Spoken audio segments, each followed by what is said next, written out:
Earth Day is Friday, and around West Michigan, groups and organizations are coming together to celebrate our local environment here in West Michigan. Good afternoon, ladies and gentlemen. I'm News 8 digital anchor Luke Laster here from the Wood TV Live Desk. Joining me virtually this afternoon is Chad Howell, CEO of Forever Great, who is set to host their first ever Earth Fest. Chad, good afternoon. Good afternoon, Luke. Thanks for having me. So before we dive into Earth Fest there, Chad, your brand, your business, Forever Great, tell me a little bit about it. Yeah, of course. So Forever Great is a recycled clothing brand, a lifestyle clothing brand aimed at raising awareness of pollution in the Great Lakes, fighting fast fashion and the damaging environmental impacts to the clothing industry, and just building communities for change. I started Forever Great last year. Earth Day this year will actually mark 1 year in business for us. We launched on Earth Day last year, and all of our clothing is made from 100% recycled materials. We've got some dry fit athletic type shirts that are made from recycled plastic. And then we're putting out a line of sweatshirts made from recycled cotton. So just anything recycled is kind of our area. So we also donate 8% of all of our profits back into the Great Lakes through our Give Great initiative. And that goes to Alliance for Great Lakes, a charity working on just conservation for all the Great Lakes. And so, Forever Great's just a brand that's embodies, the Great Lakes and the Great Lakes culture and doing what we can to preserve it. So this Friday, Earth Day, as we have mentioned already here, but Earth Fest is scheduled. This is the company's first Earth Fest. It looks like there's a lot of organizations, a lot of groups involved with it there. Tell me a bit about that event. Yeah, so Earth Fest is a brand new event. It's happening downtown on the Blue Bridge, right in downtown Grand Rapids, this Friday, Earth Day, from 4 to 8. So it's kind of a two-part event. The first part is a river cleanup, and then the second portion is a pop-up market. So the river cleanup, we're going to be doing some cleaning along the Grand River, picking up trash and everything that kind of encompasses that. So we're super excited about that. And then after the river cleanup, we'll have a pop-up vendor market with a bunch of local sustainably driven either organizations or businesses. So we've got some environmental organizations coming out. We'll have other sustainably focused businesses such as Forever Great popping up there on the Blue Bridge. So it'll be a cool little pop-up market. Forever Great will be popping up as well. And we've got a DJ Venus Flytrap coming out to spin some tunes for everybody. A couple of food trucks as well. It's just going to be a great community event. Why the Grand River specifically? Why choose that area? Yeah, so we've done quite a bit of beach cleanups out on the lakeshore, but we kind of wanted to bring that energy into the city and into the Grand River. And the Grand River obviously flows into Lake Michigan, so the relationship between the Grand River and Lake Michigan and the Great Lakes as a whole is very important.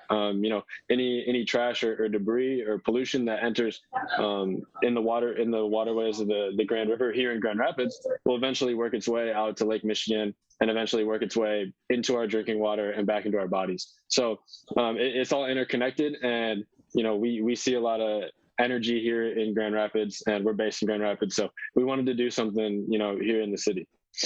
Why is it important to host something like this in recognition of Earth Day? Yeah, so I think it's really important every year to do something symbolic for Earth Day. I think there's a comment saying every day is Earth Day. We should be taking care of our environment the same way with the same energy every day of the year. But Earth Day is a day where people focus on the environment. And not only is it important to have these events, just for that reason, but also to bring the community together on a certain day and showcase that, there is a lot of work to be done. There's a lot of work to be done as far as climate change, pollution, and just, wide concerns facing the environment. But there's small actions and small steps that we can do to chip away at these big problems and these big concerns. And, hopefully an event like Earth Fest, like an organized cleanup, river cleanup, beach cleanup, whatever it may be, hopefully organized events like this can really show participants and just the general community that, you don't necessarily have to wait around for an event like this to do your part.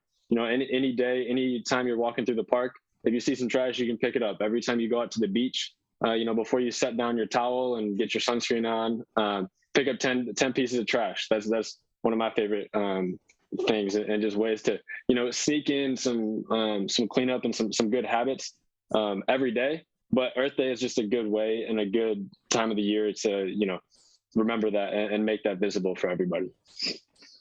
You touched on it a moment ago. Some of the other local environmental organizations, local businesses focused on sustainable practices that will be involved here this week. And if you could just tell me a little bit more about those other groups involved. Yeah, so we've, like I said, some environmental organizations. We'll have WMEAC, West Michigan Environmental Action, and we'll have Alliance for Great Lakes. We'll have the GR Climate Coalition. We'll have some good community orgs coming out just to spread their word about what they do and get more people involved in the fold there.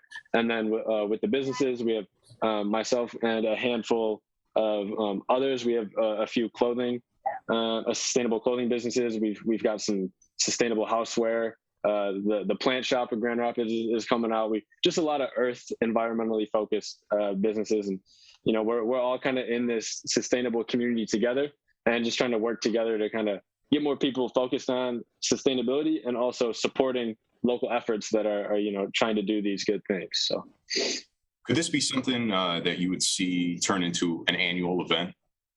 Oh, totally. I could totally see this turn an annual. This is year one. This is the first, and we've already been able to pick up some good traction. We got a couple sponsors. Grand Rapids Public Museum and Jars Cannabis are our two sponsors this year.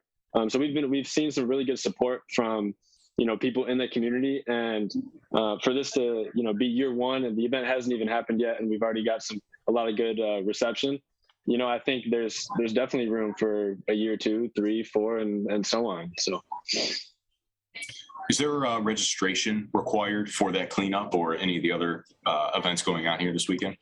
No, so it's a free event, and there's no registration ahead of time required. When you come to volunteer, we'll have QR codes and everything where you can scan, and that'll take you to a quick little sign up sheet, just your name and checking in and all that sort of thing. But there's no like pre-registration or anything like that. No sign up. Just show up and ready to help, and we'll take it from there. And one more time with the times, date, and locations, if you could. Yep. So Friday, April 22nd. At the Blue Bridge, right in downtown Grand Rapids. And at 4 p.m., we'll be starting the river cleanup. And then at 5 p.m., the vendor market will start as well. And it'll close around 8 p.m. So, Chad, anything else that you'd like to add? I just really think this is a good opportunity for the community to not only come together, but also to shift focus on local environmental concerns, because in the news and in daily life, we hear a lot about global climate concerns or big level, whether it's pollution in the oceans, forest fires, or far away issues. But in reality, there's a lot of local environmental issues that we're facing every day that we need to shift our focus to. And so there's a good quote: think globally and act locally. And that's kind of something that we really put our backs on. And, we want to keep those global thoughts. The more we can help on a large scale, the better, but let's act locally and let's do what we can and do our part, because the more and more we chip away locally, just the better it will be, not only for our community, but then it'll have, a ripple effect out to other communities and so on. So that's all. I really just think it's a great opportunity. And, it's important to know that every day can be Earth Day. Chad Howell with Forever Great. Chad, thank you. Luke, I appreciate it. Thank you. Ladies and gentlemen, if you tuned in maybe halfway through this stream or just now clicking in, there's a link attached to this stream here. If you're tuning in from Facebook, it'll take you over to woodtv.com. You're able to view our full conversation there. This has been a look at the Wood TV Live Desk. I'm News 8 digital anchor Luke Lasser. Have a great afternoon, ladies and gentlemen. Earth Day this Friday. We'll see you around.